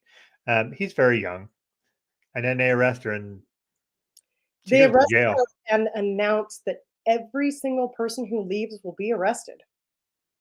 Yeah, which basically fucking hamstrings the negotiators yet again. Like, this is the thing. It's like you have this one. Why would I leave now? Like, it's so mind-boggling. Like the left hand has no idea what the right is doing. Like the one hand wants to fucking drop the hammer, and the other one's like, "Hey, motherfuckers, we're trying to get these people out. You're telling them that we're going to arrest them. Why would they come out? Like, we're going to drop their kids in a CPS situation if they let their kids out, and then if they come out to see their kids, we're going to arrest them." It's like, what? Who would take that offer? And I have to say, one thing that really upset me, and this is I think, a commentary on like the climate at the time. The children watched parts of the siege in Mhm. that group home. The caretakers had it on TV and were talking openly about it and in earshot of the children saying, these children's parents don't love them. That is cruel. It Yeah. is, it blew my mind. And then Kathy was in, she says in a medical wing. I think probably psychiatric. Me too. And that's not a commentary on her. I mean, like, No, she would fucking brainwashed as fuck. Like, even that if you makes weren't sense. even if you weren't brainwashed, you're under siege, your kids are taken away, and like it's traumatic. So anyway, the nurse comes when the fire starts, the nurse comes in and tells her to turn on the TV and shows it to her in, again, speculation, but in a psych ward. And if it wasn't the psych ward, you're just setting her up to need one if Yeah. she's not already there. This was just like, to me, unbelievable, like, crisis of care with the people. I mean, it's just, yeah, I can't even, I can't find the words. That is how upsetting it was to me, especially with the children. But like, yeah. And you have that woman who's an adult now, whose father died of a gunshot wound. Mhm. In Yeah, because he was shot in the initial raid, and that's the other thing. Koresh and several people survived gunshot wounds that lasted 51 fucking days with gunshot wounds that were probably infected as fuck. Like I'm not sure how so many of them actually survived, and even though holistic methods can delay things, like gunshot wound's a gunshot wound. Like when one girl, Heather is her name, and Heather Jones was her name, and she left. She saw her dad, and her dad was fucking dying. Like he was shot. He was not doing great. Well, we don't know how long he lived after that. We We just don't. know We don't. We don't played know. the But last phone he was call, not in a good and way. it was heartbreaking. Um, Watching someone have a breakdown like that is not cool. Like, No. Heather, when she's listening to the phone call. But yeah, it's like, I again, it comes down to, like, I don't care what you think about the adults that were in there. We knew there were children in there. And when you know that the kids are being released and then being shown this violence happening to their only family that they know on television by the people who are supposed to be protecting them, and then the kids that are in there are being subjected to all the torture tactics. They were playing, and this is legitimately a torture tactic, by the way, playing loud music at them 24/7 to deprive them of sleep. They played like random noises for 24 hours at a time. I Mhm. mean, they were doing everything they could to literally drive the people inside crazy. Like, I can't take this anymore. I have to leave. But there were children in there that were being subjected to the same thing. The sniper guy even said he was so close to the speaker, it was driving him crazy. Yeah.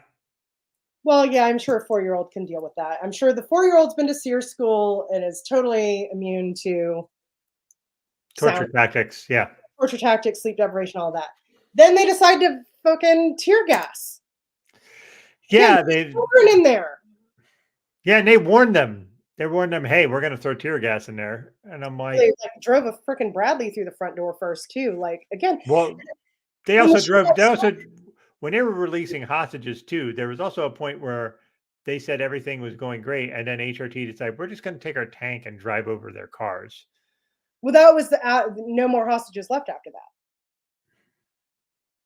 After HRT just decided everything's going really well, people are leaving, let's just destroy their shit. I was that before or after the lawyer showed up, because the lawyer also comes into play here. Who was it? Koresh's mother talks to this lawyer and says, "Like, can you represent my son?" And I think it was after he showed up. Yeah, according to your notes, it's after. yeah, I think it shows up after. But this lawyer guy, who's apparently is like a legendary criminal defense attorney in Texas, decides I'm going to go in. Let me go in, and the feds are like, "Fuck that! And then he's like, no, if you want me to try to get people out, I can help you with that, but you need to let me go in. And I need to, and they're like, well, you can't take any weapons. He's like, I wasn't gonna. Yeah. So It he turns goes in. out when you finally let the third party guy in, usually people are fine with that. Seems like a recurrent theme with like Ruby Ridge Doesn't in it? this place. I don't know. But anyway, that guy goes in, and one of the things I remember him saying that I thought was really interesting and gross was that when he went in the door, they opened the door for him, and he said it smelled like sewage and garlic because they were using garlic as a holistic means to heal wounds, and it smelled like sewage because one, rotting bodies, and two, Literal sewage. little Yeah. sewage. Yeah. But Children in there. what's that? And there were children in there And living there there. were children, And this is the other thing, we didn't say it when we started, we got like kind of caught up in it, but when the gunfire started, they didn't know where the children were. And there are reports, people getting their kids dressed with bullets coming through the window. Mhm. Yeah, several of the They folks said that. knew there were children in there. They didn't know where the children were, and they opened fire on that building. Yep. So fuck off with the "we're concerned for the children" shit, which they pulled later, but was Yeah. nonsense. Well, they Um, pulled that was pre tear gas because they had to get special permission to use tear gas.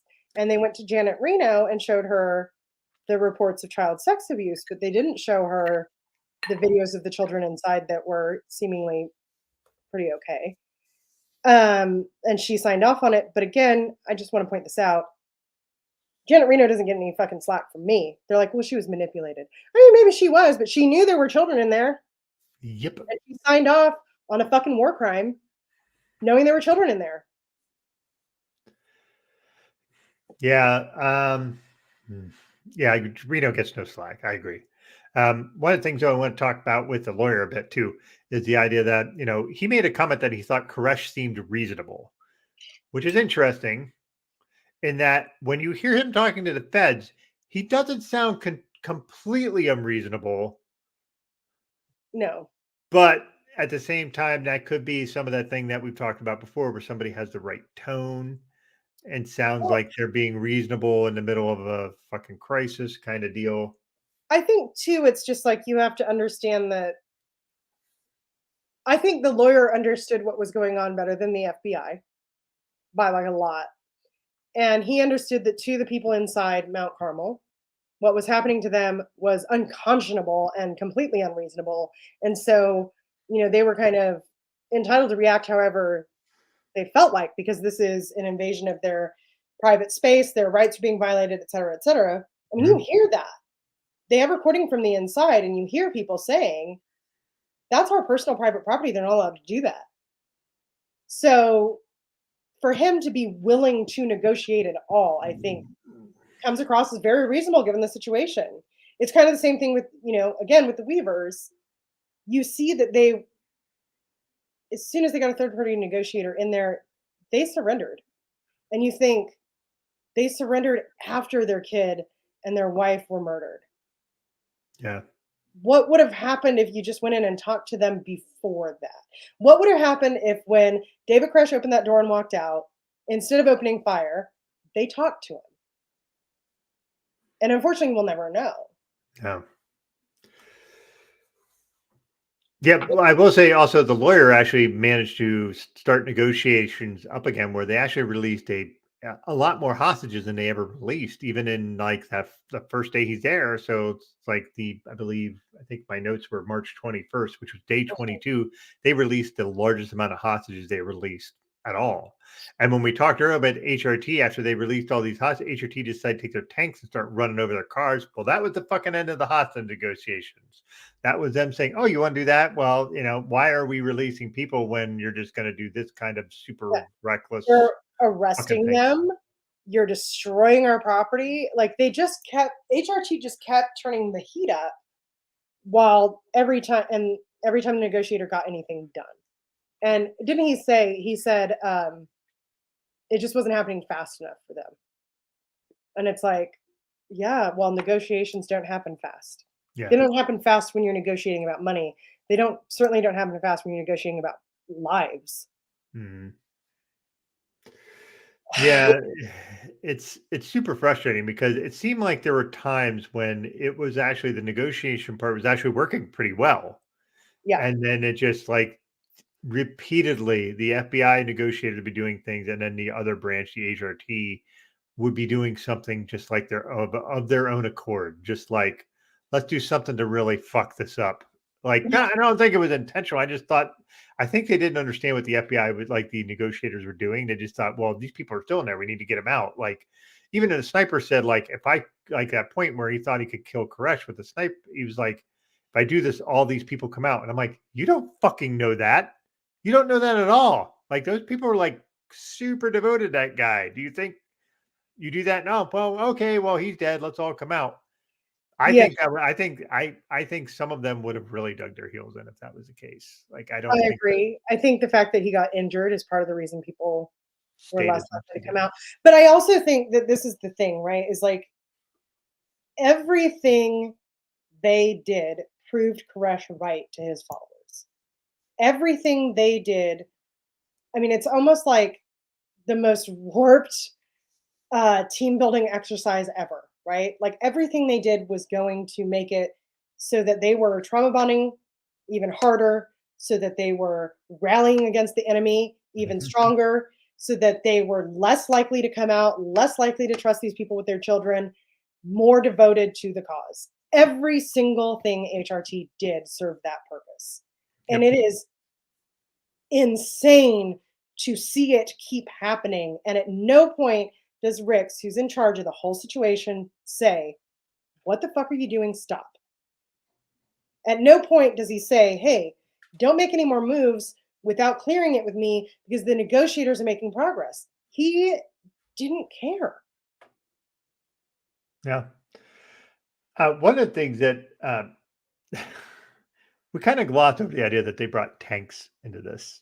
Oh, yeah. I was just like, and then they ran a tank through the front And door. then they brought in Abrams tanks, which like I if thought you they were know bad. the reason they brought the Abrams tanks in because they had a 50 caliber sniper, and Abrams tanks are not resistant to it, but can absorb some of that fire. They're so, okay. Okay. So insulting to your intelligence in this documentary too, because the guy says something like a 50 caliber sniper round can flatten one of these tanks. No, it can't. That's not true at all. Why would you say that? Like anybody couldn't Google that. I Yeah. mean, I didn't have to Google it because I got my ground intelligence husband who works, when the Marine Corps still had tanks, worked with them, and I was in a tanks unit, and we're like, What? what? I know the 50 cal is a pretty powerful weapon. I didn't think it could floor a tank. That was something, even as a civilian, like maybe my Call of Duty training is coming in there, but it feels like that's a little bit of a falsehood. So yeah. You can literally shoot. I've done it. I paid good money to do it in Vegas. You can shoot a 50 cal through a pistol. Um, What? yeah, How much it's. of a kick was that? I mean, I didn't hit shit, and it's very expensive, so they don't let you try a whole lot. I think I got like 3 rounds for what I paid. But it's like lock, stock, and two smoking barrels. Desert Eagle .50. Yeah, Yep. that's a 50 caliber pistol. It depends on what you put the 50 caliber round in, first of all. And it also isn't just about the size, it's about what the tip is made out of. And Mhm. also, no 50 caliber anything flattens a tank because it's a round. You can hold it in your hand. It's not a round, it's a single bullet. Like I think I said this to you, I'm not sure, but I said it to my husband like a lot. I felt like I was watching a propaganda film for a lot of it. You were. It was just like, that is not true. And it's not true. Why? What in the fuck is going on here? Like, it's not an explosive, it's not an incendiary, it's not going to blow anything up. It's not an RPG. It's fucking bullet. I hated these guys, Doug. Yeah. What I wanted to get to in If it is hasn't the been clear. tanks, but the tank thing that just really interested me was how the HRT head was a guy named Jeff Jamar. Jeff Demar was not a good guy in this story at all either. He was, I think he's kind of the We're still driving force. next. I think he's kind of one of the driving forces for HRT doing all the weird shit they did. Yeah. But he made the comment that with the Abrams tanks, he goes that you could drive that tank from one end of the compound to the other. And he goes, and the guy that told us is a negotiator. He's like, and he made this motion. And I'm like, I don't know why that was important, but I thought that was funny. And then he goes, he could drive from one end of this compound to the other, meaning like it could decimate everything and just run over everything. And one of the negotiators said, well, why the hell would you do that? And then the next day, that guy was not a negotiator there anymore. He was sent away. He was the first guy who had built trust with Koresh, who had made progress. And they're like, hey, you had this training thing you were supposed to do, so you're going to go do that. And actually, it's weird, right? Because you get the sense when he's talking that he was upset by that. He did not want to leave. He wanted to stay and finish the job.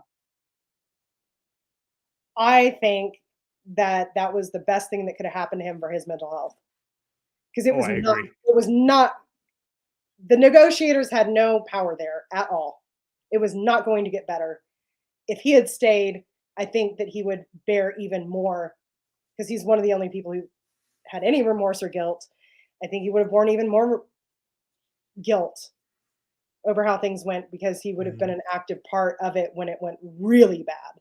Yeah. And he wasn't there for the really bad part. That's my take on it. I mean, I think, you know, his guilt or his desire to want to finish what he started is like understandable and legitimate. And I'm sure it does cause him a lot of pain. But I couldn't imagine if he felt that bad about leaving, how bad would he have felt about staying?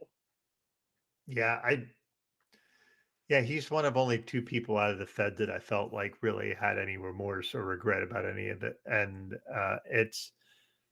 he seemed like one of the quote unquote sane folks who wasn't just about let's just fucking take these people off the map kind of deal. Yeah. And I think you're right. I think you're right. If you'd have stayed, that would have fucked him up. I'm gonna look up that sniper's name because I had it and I forgot. Yeah, again, snipers are. What's that? The sniper that is featured throughout is Chris Whitcomb. I feel he's really he's a hard read. I think he does have some remorse over it. Some of the things he was saying about the end. Yeah. When he was standing there and the rounds were going off and the Bible pages were falling. But I think he's a guy who guards his emotions very carefully. So it doesn't show as much as it shows with some of the other people who speak. Yeah, but there is a moment where he kind of has this weird glee of the tank noise when it comes in and the tear gas. There's like a weird moment where he's like kind of giddy about it. And that part I really didn't dig, but I get what he does. Well, and it's still, my husband pointed this out, and because they don't say this in the documentary, but I think my husband's right. At that time, most of those guys were former military guys. Yeah. And most of them had not seen combat because we weren't at war. Yeah. So I think there's an element there of like, some of this is like, okay, here's a weird example. I don't know if you guys, anybody watched Mindhunter, but there's a point at which like they were Mindhunter hoping for the case to turn, and then it did, and then they're like, oh, actually, I didn't hope for that. You know, I think there's an element of that with these guys who like all this training and now it's happening and like, it's exciting. And like, because I got to tell you, I worked for a tanks unit. I didn't get to like drive one or ride in one, but I worked for one, and it is incredible. Like, it's a very visceral thing. They are big. They shake the ground. They're bigger than anything you've like seen, you know, like on the road. It's exciting even when they're just like driving them by to wash them. And so I can see that like being like a very visceral excitement. And then, you know, later, maybe it's 5 seconds, maybe not, maybe it's longer. You're like, oh no, this is bad. You know, like this, they shouldn't be here. This means things got really bad. So I can kind of understand that. And like I said, like he's just so guarded. He's very much like what you'd expect a sniper to be. Yeah, they play everything close to the best. It seems like I don't know a lot of snipers. Let's just say that. Like I just get the sense that they're kind of this like I said, a different breed of human. Like they have this very specific job, which their job is to kill other humans Well, with and a I think very it's been 30 years, right? And yeah he didn't have direct involvement in anything that happened. He was just there. yeah. And 30 years is a long time to get over the emotions of being there, where Mhm. it's maybe not as much time to get over the emotions of having an active part in the things that happened. Yeah, that's fair. Like he actually didn't think we learned he didn't fire any shots. Yeah, So it wasn't was there. he could have and he toyed with it, but yeah, he didn't do that. So I I don't know. He again, it's one of those guys where I liked him and I disliked him all at the same time. Like I there also are think parts, there's a sense with that, with the tear gas thing, is they thought, I don't think they knew they had gas masks for a start. yeah, But I think they thought, well, this is it. They're all coming out because nobody can withstand that. hmm But they had gas masks, so they didn't. yeah. It is. Question about the gas mask. um, how is throwing tear gas into a building with people in it not an assault? It is. That's why they had to have special permission. And that's what I'm saying. Is like I get they got special permission, but still, like, Literally considered a war crime. yeah, Yeah, no, and that's why I say like the military has rules. The thing that I found very interesting, because I've done gas chamber training. Like you have to do it once a year, I think. And I was in for that 6 years. that sounds not fun. No, and it isn't at all. But they did everything right. The people with masks put the mask on. People who didn't have masks, they did cloth, and they had water ready for rinsing. Um, they knew exactly what they were doing. They were ready. And then to say we're gonna throw tear gas in, that gave everybody time to get ready. Because the thing about the gas chamber that sucks is you have to sit there with your mask off for a minute and then put it on when you're told to, because they want you to experience what it is like, so that if it happens to you, you can operate with snot running out of your face and stuff, right? Okay. But they had warnings, so they just put their stuff on. They didn't need to deal with it. They didn't have to have the moment of holy shit, there's tear gas. Yeah. What is the effects of tear gas as someone who has actually experienced it? Um, it's mostly gross. It burns like a motherfucker. Um, somebody every year learns not to go to the bathroom immediately after because it burns. But mostly it hurts really bad, it burns really bad, and then your body just produces mucus. Like you've got like really disgusting like snot rockets just coming out, like thick yellow nasty stuff.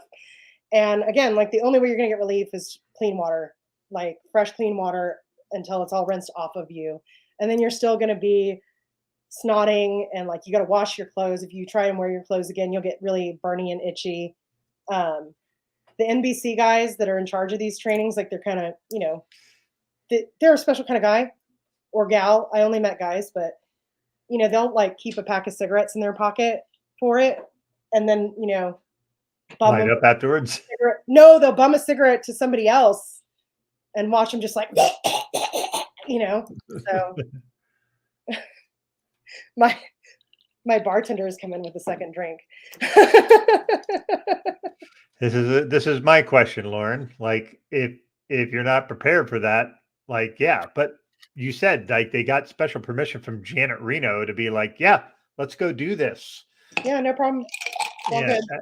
and I just look at that like it I'm going to say that as a civilian who has never experienced this, it reminds me a bit of like waterboarding. Like, It's not that bad. I say this, like, I mean, I've never been waterboarded, but what I understand of waterboarding, I have really bad allergies, and I've taken a shower when I couldn't breathe, and I feel like waterboarding is that times 100, right? yeah, Anyway, the thing about tear gas is that it really, really fucking like, I'm not for a second going to say it's not bad. It really sucks. It is really painful. And they were saying something like they had enough tear gas to go for like 4 days. that would probably actually kill people because you're breathing. It would, it would be, you couldn't get it out of your lungs.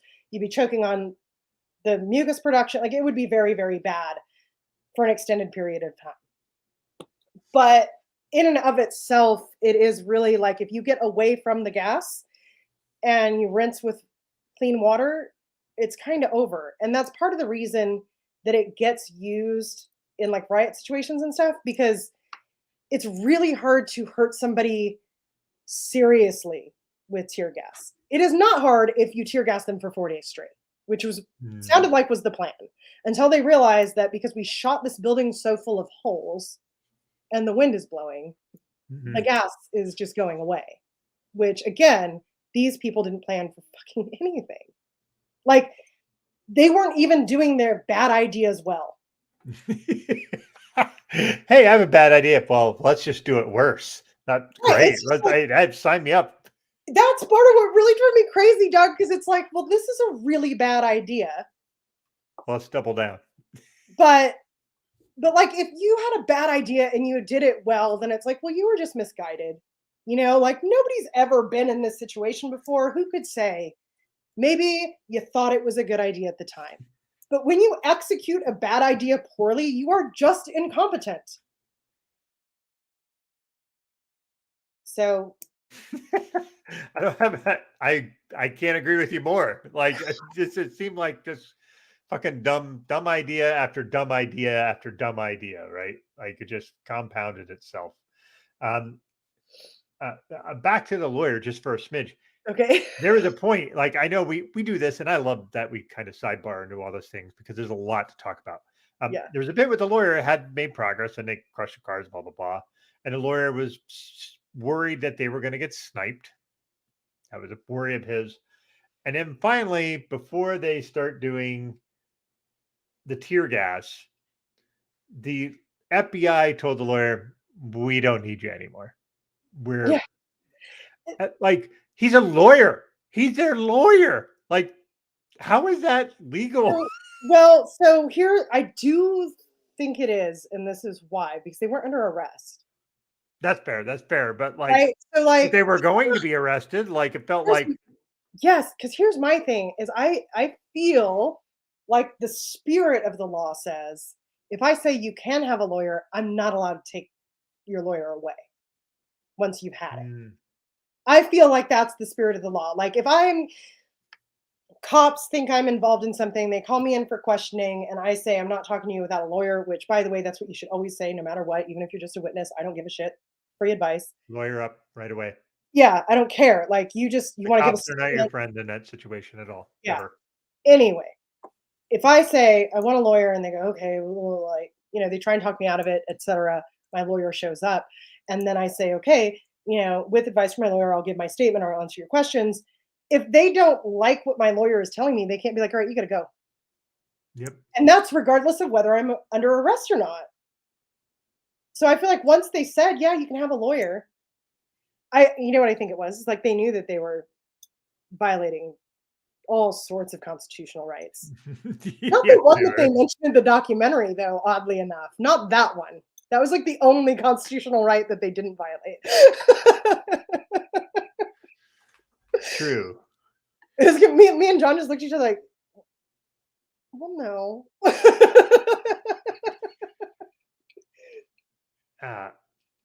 So, all right. So we're at the tear gas point, right? Mm-hmm. All right. So the other thing I didn't understand was they're tear gassing the place. Are the same time? Are they ramming the tanks into the building at the same time? They weren't really clear. I was like confused by that. What I think is that they drove the tank like in through the front door and then started tear gassing. That's what I think. But they weren't really clear in the documentary. It was kind of weird. But regardless, the idea is like they were ramming the tanks at the front door and other various parts of the building there was a big fucking battering ram on it. And are you not concerned that the building is going to collapse if you're worried about the children involved? Well, they weren't. I mean, I just think it's like clearly it's another instance where they go, well, yeah, we're concerned about the children, but not really. Yeah, it was so they're literally torturing American citizens' children. That's literally what's happening. All the loud music and the barnyard sounds and all the other shit they were playing, tear gas, shooting. I mean, it's just like, destroying the structure of buildings so that they're less stable. and again, you drive a fucking tank through a wall and you don't know what's on the other side of the wall. It could be children because children are in there. This is like, I just kept coming back to it where it's like, I get that they think that these people all deserve everything they get. I disagree with that wholeheartedly. I think that Agreed. I the agree with vast you. majority of members of a cult are victims, the vast majority. But even if I didn't believe that, 5-year-olds don't get to decide whether or not they're going to join a cult if their parents do.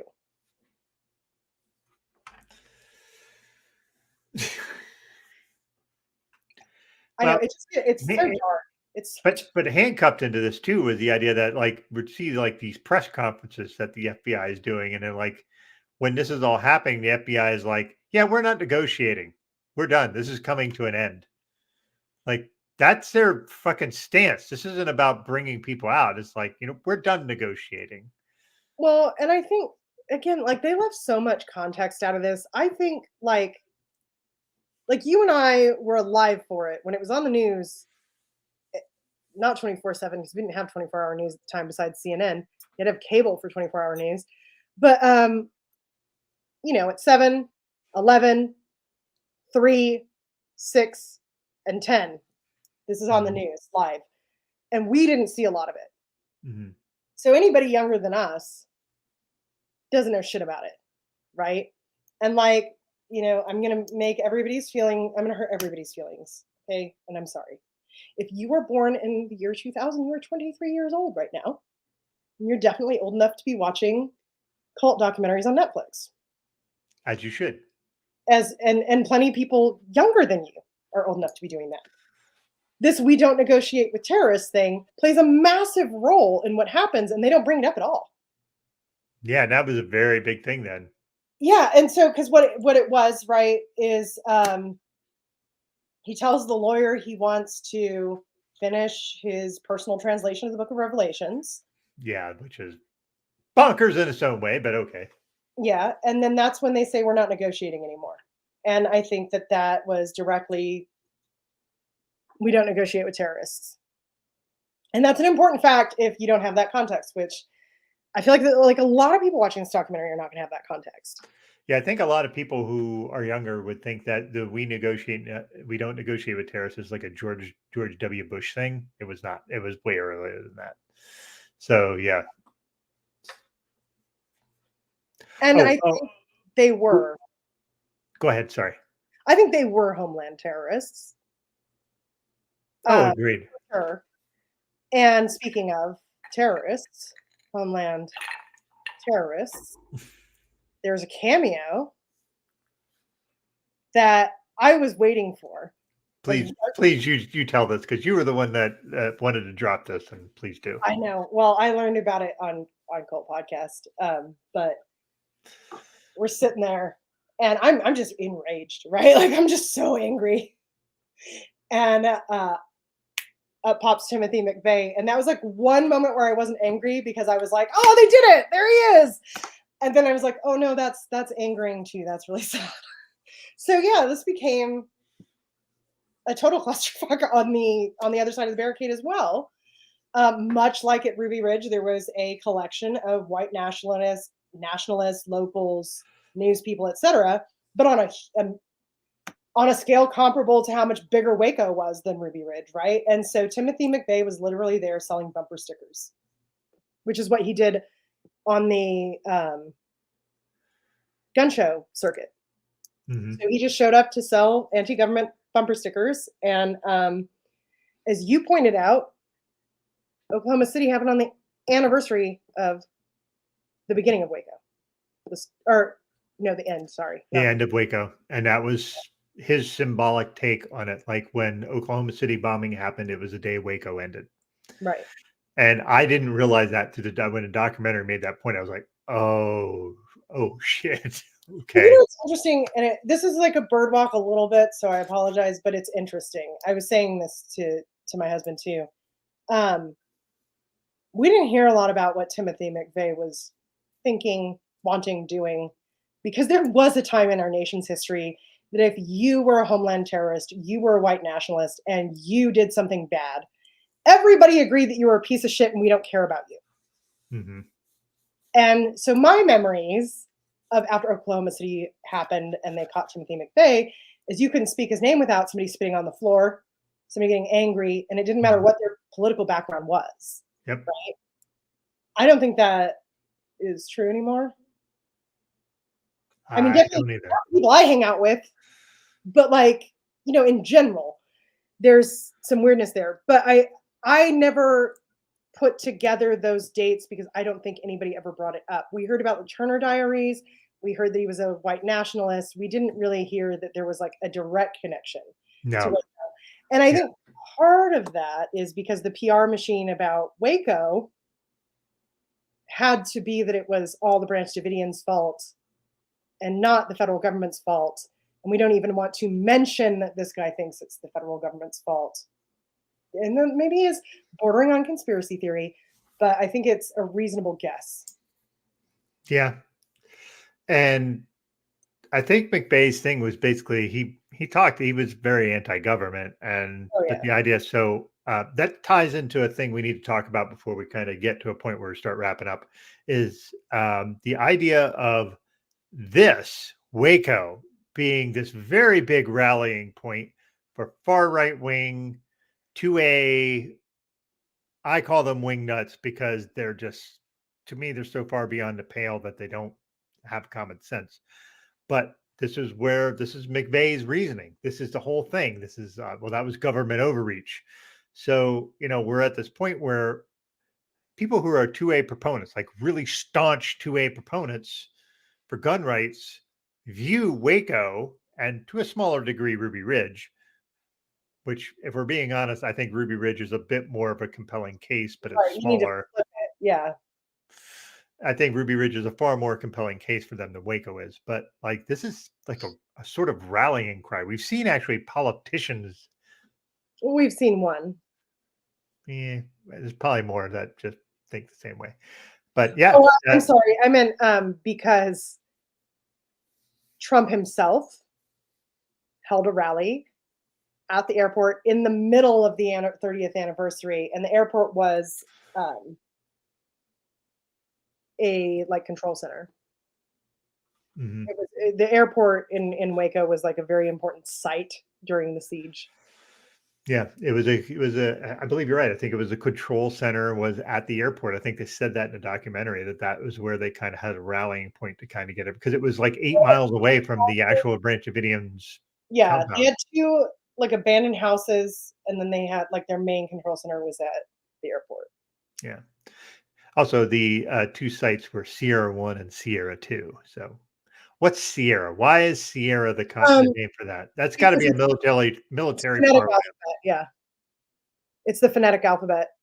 Yeah, I figured it was military parlance there, but um, all right. Some other things we need to touch on. There's a lot All of right, them. we're getting to the end of the documentary, and they're sort of doing their wrap up and talking to everybody and doing all this stuff. And this fucking guy, I don't know if that was Rick's. It It was. wasn't Rick. Was it Rick's? Who said that the FBI people were the real They're the hostages? real hostages. I Um, do you want to do the honors on like the numbers, or do you want me to do it, the numbers were 82 Branch Davidians, and including including 28 children died. and how many FBI agents died? No FBI agents, 4 ATF agents died. Just 4 ATF. They were the Just real four. victims. Four deaths are not great. That's bad. No, I'm not. You But know, the Branch Davidians lost 82 people. But the FBI, who lost including eight nobody, kindergarten classrooms worth of children. mhm, and the FBI were the hostages because Koresh was this mastermind. Mhm. fuck that guy. Fuck When him. he said that, I swear to God. that about maybe would throw my fucking controller at the TV. What's Like when really he's funny too is before we even got there, right? Because I watched one episode at a time because it was just like, right? And we were starting at episode 3, the final episode, and my husband goes, "Is there a particular reason why this is the Waco documentary we have to watch?" And I was like, "Unfortunately, yes." Like, because he was sick. I mean, I think he was sick of what bullshit the documentary was, but also me just like for a half an hour after the episode ended, just like going out in the front yard to chain smoke, like, "Rah, rah, rah, rah, rah, rah, the fuck?" Like, anyway, yeah. but yeah, it's enraging. It's just like I said, okay. David Thibodeau claims that the FBI started the fire, and there was like a moment where I was like, "Oh shit!" Like, you know what? I'd believe it. But then they have actually a recording of someone talking about moving gas cans around. Yep. Um, And multiple fires started at the same point at in the same time. time, right? Which could have still been the FBI. Like that alone could have been the FBI, but you hear people inside the building talking about it. So the story, as I understand it, which again, they don't get into this part on the documentary, which is super weird because this is the part that really shows you how fucking evil David Koresh is. Mhm. Oddly enough, they left this part out. They could have really hammered that point home with this. They moved when the tear gas came. They moved everybody into that bunker in the basement. Yep. Then they left the children in that bunker in the basement. And then they lit the whole fucking thing on fire, knowing the children were in the basement. Mhm. David Koresh did that on purpose. He knew they were there. It wasn't oopsie daisy, the house caught on fire. It was on purpose. He purposefully murdered those 28 children and everybody else who didn't get out. But I still think that Ricks is responsible for the deaths of those 28 children as well, because at every fucking opportunity he had to get those kids out, he did something that made the Branch Davidians more likely to keep those kids in. Yep. And it was Agreed. his job to get them out. Yeah. I agree. Like he had opportunities to get them out. The negotiations were working and they just sabotaged that along every fucking route they possibly could. So yeah. While he didn't start the fires, he enabled all the thought processes to go to let's just start the fires. Fuck it, because we're all gonna die here because that's what's God foretold. And Um, also, I mean, here's the thing: if you're like on the fence about whether or not we're all going to die here, when they start shooting bullets into a house where your children are, when they start tear gassing your children, when they start ramming tanks through the walls in the house your children are in, I don't think anybody would consider you crazy to think that your life was at risk. yeah, or your kid's life was at risk, and that Right. person that telling you your kids or life's at risk by those people. Why would you not think that if this is what fucking happening right in front of you? Like I could see that completely, right? And that's it. Is like I know that like this is like 1993, 93. 1993. 92 was Revere, sorry. This is 1993. We were just coming off the idea that you could just kidnap people away from cults and like tough love them into not being in a cult anymore. And it's So only much been of recently work. that we understand how fucking crazy it is to think that. So like I get it. Like they didn't know what we know. They didn't have like a way to understand how cult thinking works. But you do know, especially if you're former military, which a lot of these guys were, that when someone starts attacking you and attacking your family and attacking your children, you will fight back. You don't enter negotiations when your life and your children's life are at risk. Everybody fucking knows that. You don't have to be like a expert in cult psychology to know that. No, you do not. And you definitely don't get people to come out if you're like, come out, and then we'll arrest you immediately. Fuck you.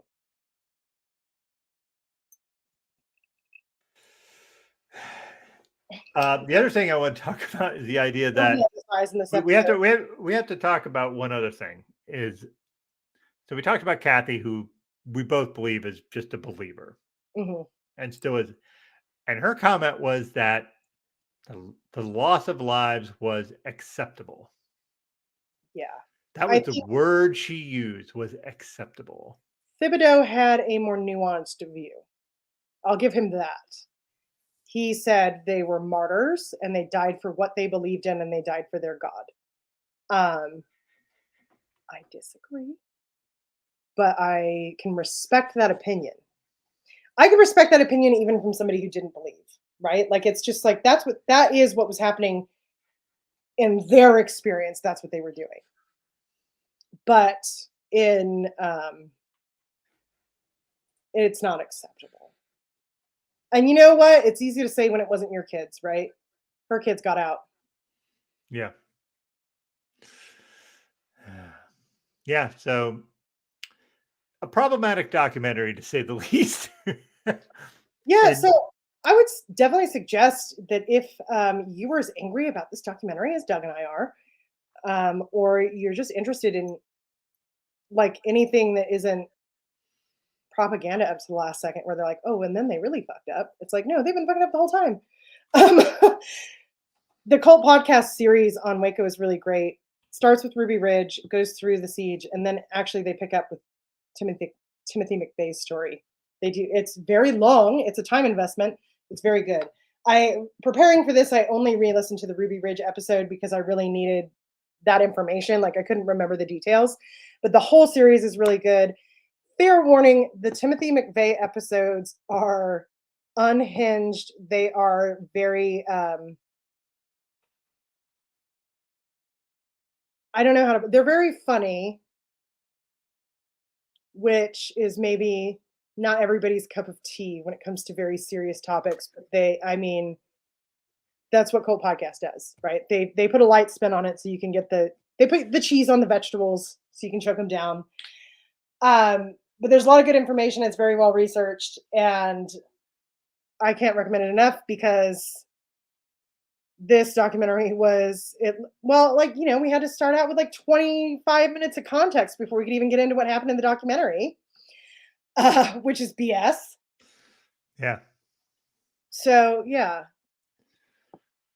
and there's a documentary on Ruby Ridge as well on PBS, and I cannot remember the name of it, and I didn't watch it, but I intend to because it does interest me as more context. But yeah, Yeah. Unfortunately, the Ruby Ridge one doesn't strike me as more of a cult thing. It's just yeah, because, I'm just saying like for people at home who are interested, you can go check that out. We're not going to cover it because they weren't a cult; they were just kind of weird and victims of some heinous shit.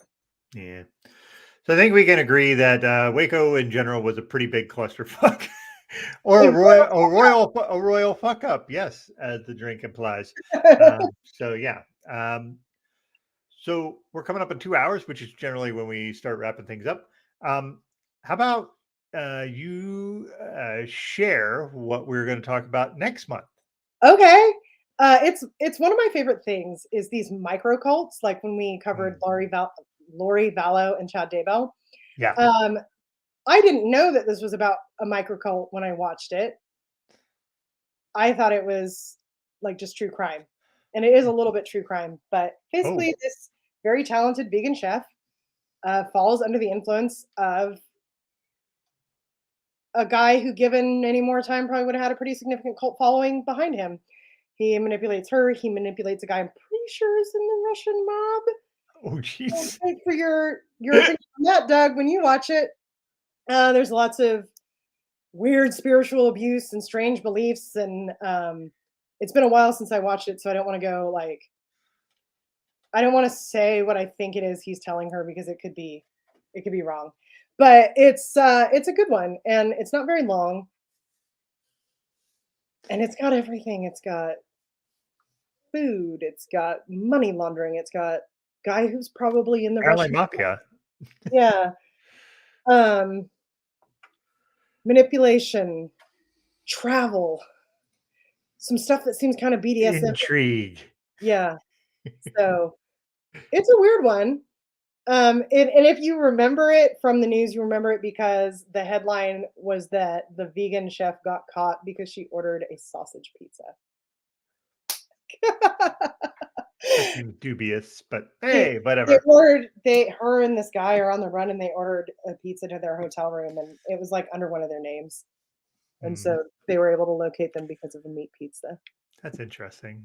But I'm super looking forward to this because I've heard about the doc, but I've never watched it. So I'm going to be curious how this plays out. So it's only 4 episodes. So that one is on Netflix. So if y'all want to join us next month, as we see at the bottom there, Wednesday, June 7th. So yeah, join us then. Oh, and then, but wait, Doug, because you and I are teaming up again. Yes, that is true. Do tell.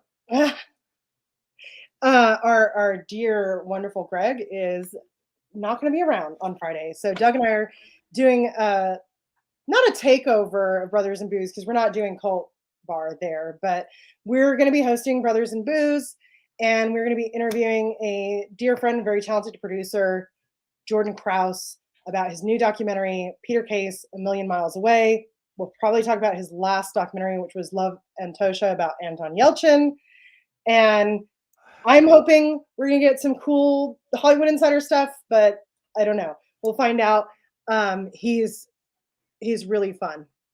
He did some co-hosting with me back before he was huge, so it should be a lot of fun. Yeah. So hold on. I'm going to share this bit. And this Oh, guy, here it is! Yay! Jordan. So it'll be me, Renee, and Jordan. This will be interesting because it's a documentarian. I don't think we've ever had one of those folks on the show, so that'll be great. So yeah, I'm going to be looking forward to this just because I will say that Greg always produces our shows. He's the one who does all the background work.